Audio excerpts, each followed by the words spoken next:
Hello student, कैसे हैं आप लोग। जैसा कि आप सभी जानते हैं कि रिलेशन के ऊपर हमारी ये चौथी क्लास है। इससे पहले हम 3 क्लास रिलेशन पे हम दे चुके हैं और फर्स्ट क्लास के अंदर हमने रिलेशन का इंट्रो दिया था। सेकंड और थर्ड क्लास में हमने इस पर कुछ क्वेश्चन किए थे 4 मार्क्स के।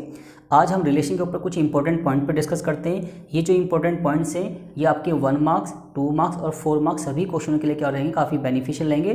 तो हम 1 बाय इन सब पे फोकस करते हैं। तो सबसे बड़ी बात है कि रिलेशन क्या होता है। अभी हम फंक्शन की बात तो हम कर ही नहीं रहे, कुछ पॉइंट्स ऐसे भी हैं जो रिलेशन और फंक्शन से क्या आपस में कनेक्ट हैं, उनको हम तब डिस्कस करेंगे जब हमारा फंक्शन टॉपिक भी क्या हो जाएगा, क्लियर हो जाएगा। तो आज बात करते हैं रिलेशन के लिए कुछ इंपॉर्टेंट पॉइंट्स पे।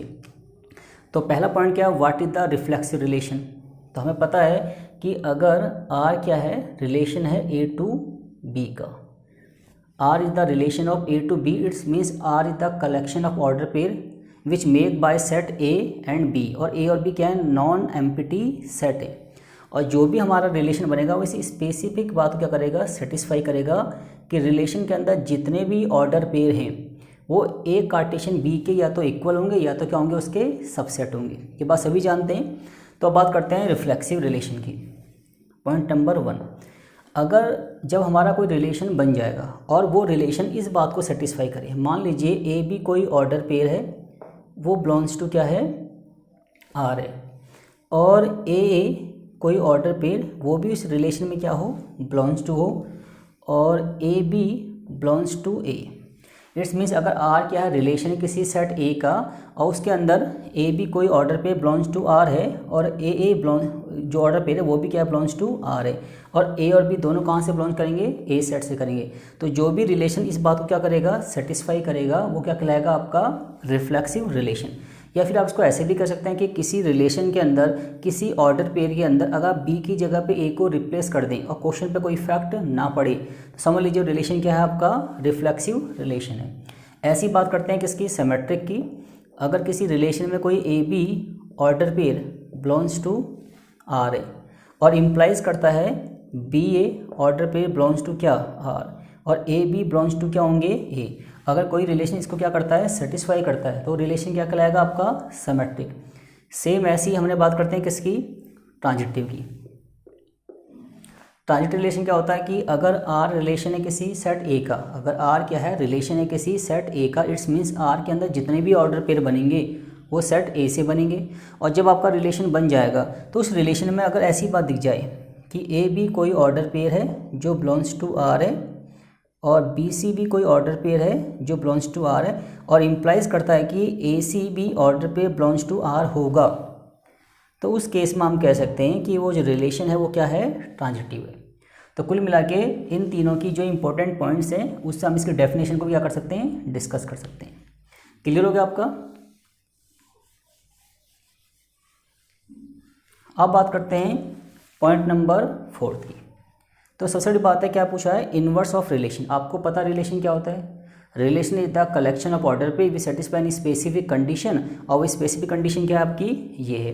तो जब आपका रिलेशन बन जाएगा, तो एक्चुअल में रिलेशन जब बन जाएगा आपका, तो हमें एक बात ध्यान रखनी है, इनवर्स ऑफ रिलेशन क्या होता है। मान लीजिए आपका ये रिलेशन है 1 2 3 4 5 6, मान लीजिए एक रिलेशन है। अब इस रिलेशन का क्या निकालना है, मुझे इन्वर्स निकालना है। तो मुझे क्या करना है, इस रिलेशन के डोमेन को मुझे रेंज में क्या करना है, कन्वर्ट करना है।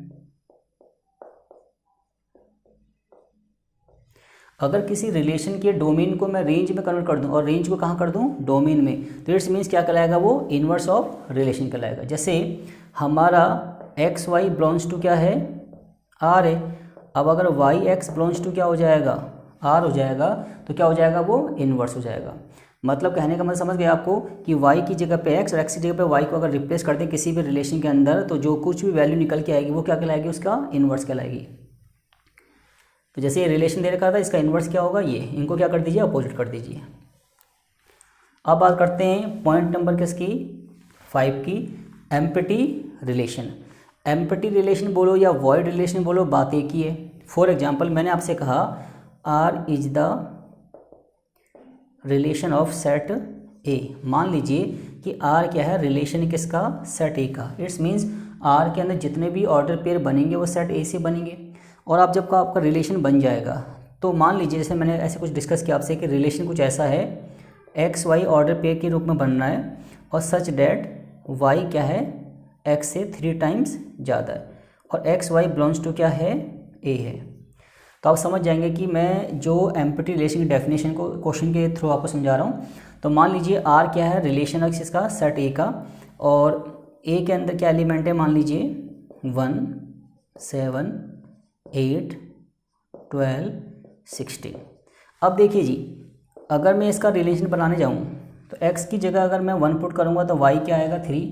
तो मेरे यहाँ 3 नहीं है तो फिर पॉसिबल नहीं है। x को अगर मैं क्या मान लूँ, 7 मान लूँ तो कितना आएगा, 21, पॉसिबल नहीं है। 8 लूँगा तो पॉसिबल नहीं है, 12 लूँगा तो पॉसिबल नहीं है, यानी कि कोई भी पेयर पॉसिबल नहीं होगा। तो जब हमारा रिलेशन पॉसिबल ही नहीं होगा तो हम क्या बोलेंगे, इसको एम्पटी रिलेशन बोलेंगे। तो इस टाइप का जो रिलेशन होता है क्या कहलाता है, एम्पटी रिलेशन कहलाता है। क्लियर हो गया आपका। अब बात करते हैं किसकी, और एक बात और याद रखिए, जो एम्पटी रिलेशन होता है वो स्मॉलेस्ट रिलेशन होता है किसी सेट का। अगर हमें क्वेश्चन कभी पेपर में ये भी आ जाए कि किसी सेट का सबसे स्मॉलेस्ट रिलेशन क्या होता है, तो किसी भी सेट का सबसे स्मॉलेस्ट रिलेशन क्या होता है, एम्पटी रिलेशन होता है। ये क्लियर हो गया आपका। अब पॉइंट नंबर किसकी बात करते हैं, 6 की।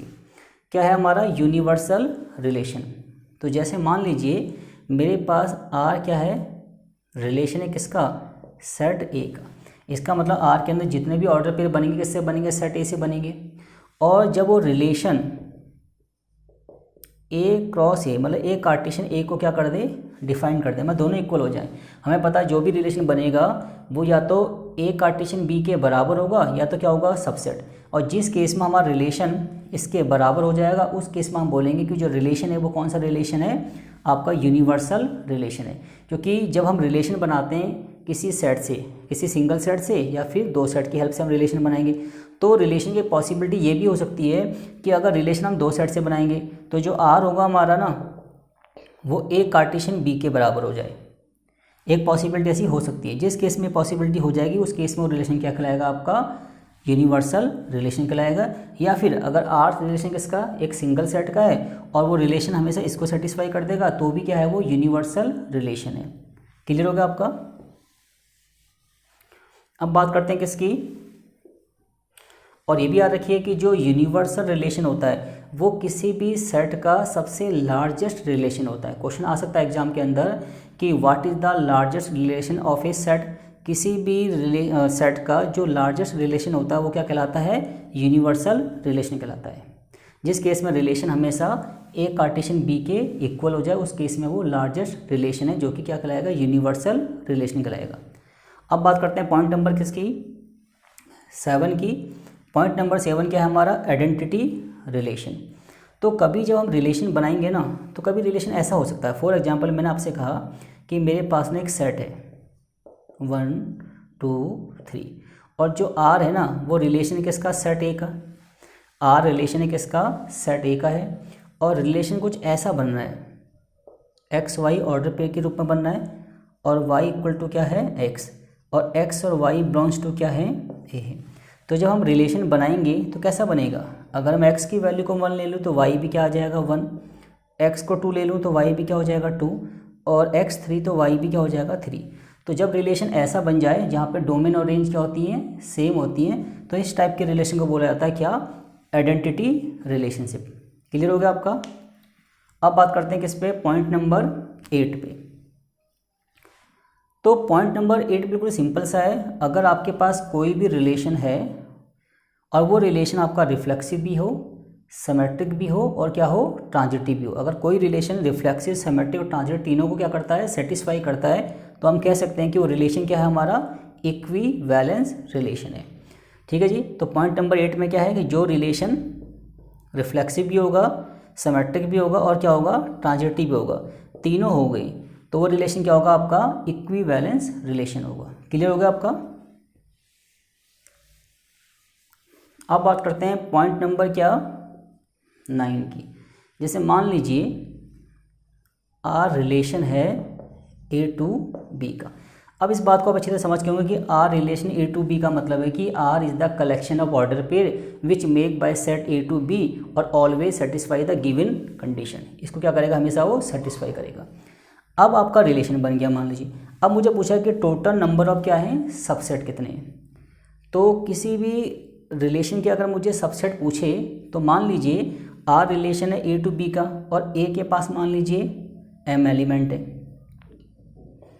और बी के पास मान लीजिए एन एलिमेंट्स हैं। तो ए और बी सेट की हेल्प से आर का रिलेशन बनना, और ए के पास नंबर ऑफ एलिमेंट्स कितने एम और बी के पास नंबर ऑफ एलिमेंट कितने एन। अब मुझे पूछा है कि इसमें कितने सबसेट बनेंगे, तो फॉर्मूला सीधा रखना 2 की पावर एम एन।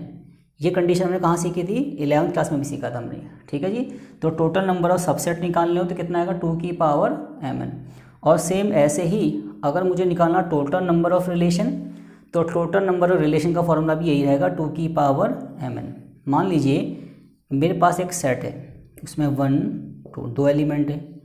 एक सेट मेरे पास बी है, उसमें 1 है 4 है 6 है, और मैंने पूछा नंबर ऑफ रिलेशन बताइए, तो 2 की पावर क्या आएगा एम एन। इसमें कितने एलिमेंट है बताइए 2, इसमें कितने एलिमेंट हैं 3, तो 2 की पावर कितना आएगा 2 इंटू में 3, तो 2 की पावर 6।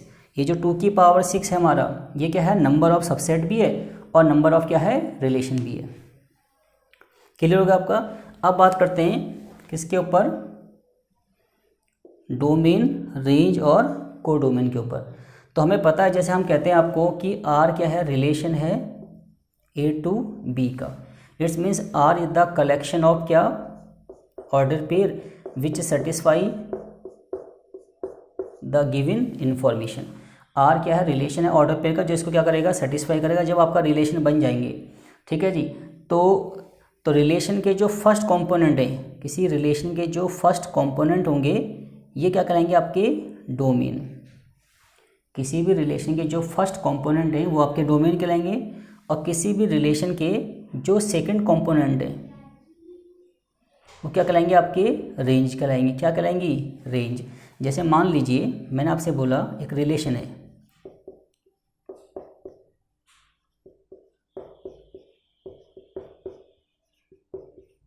ये मान लीजिए एक रिलेशन है और मैंने कहा डोमेन बताइए। तो किसी भी रिलेशन के जो फर्स्ट कंपोनेंट है वो क्या कहलाएंगे आपके डोमेन। तो 1 4 6 8 ये क्या है आपके डोमेन। और किसी भी रिलेशन के जो सेकंड कंपोनेंट है वो क्या कहलाएंगे आपकी रेंज। 2 5 7 एंड 10। क्लियर हो गया आपका। और थर्ड पॉइंट क्या है हमारा कोडोमेन। तो जैसे हम कह रहे हैं कि आर रिलेशन है ए टू बी का, है ना। तो each and every element of relation which defined by क्या एक्स, जो एक्स को डिफाइन कर रहा है वो डोमेन है, जो वाई को डिफाइन करेगा वो रेंज है। और जब रिलेशन बना रहे हैं हम ए से बी का, तो बी के जो सारे एलिमेंट हैं, बी की all element of B is called क्या कोडोमेन ऑफ आर। तो बी के जितने भी एलिमेंट है जहाँ से हमारी क्या आएगी रेंज आएगी, जिस सेट में से हमारी रेंज आएगी उस सेट के सारे एलिमेंट क्या कहलाएंगे हमारे कोडोमेन कहलाएंगे। तो मान लीजिए जैसे आर रिलेशन है ए टू बी का, तो बी के सारे एलिमेंट क्या कहलाएंगे हमारे कोडोमेन कहलाएंगे। क्लियर हो गया। और एक बात और याद रखिए कि हमेशा कभी भी किसी भी रिलेशन की जो रेंज आती है ना वो सबसेट इक्वल टू क्या होती है कोडोमेन। रेंज या तो कोडोमेन के बराबर होती है या तो क्या होती है उसकी हमेशा सबसेट होती है। इसलिए बी के सारे एलिमेंट क्या कहलाएंगे हमारे कोडोमेन कहलाएंगे। क्लियर हो गया आपका। और पॉइंट नंबर 12 क्या है ट्रिवियल रिलेशन। और ट्रिवियल रिलेशन क्या होता है, ये जो हमारा होता है ना यूनिवर्सल रिलेशन और एम्प्टी रिलेशन, इन दोनों को कंबाइंड रूप से इनका नाम रखा गया क्या है ट्रिवियल रिलेशन। क्लियर हो गया आपका। अब इसमें मैंने एक पॉइंट अभी इंक्लूड नहीं किया, इक्विवेलेंस क्लासेस। वो पॉइंट मैं तभी इंक्लूड करूँगा जब हमारा फंक्शन क्लियर हो जाएगा, क्योंकि जब हम फंक्शन को पूरी अच्छी तरह समझ लेंगे तो उसके बाद में आपको इक्विवेलेंस क्लासेस के बारे में डिस्कस करूँगा। Okay guys, thank you.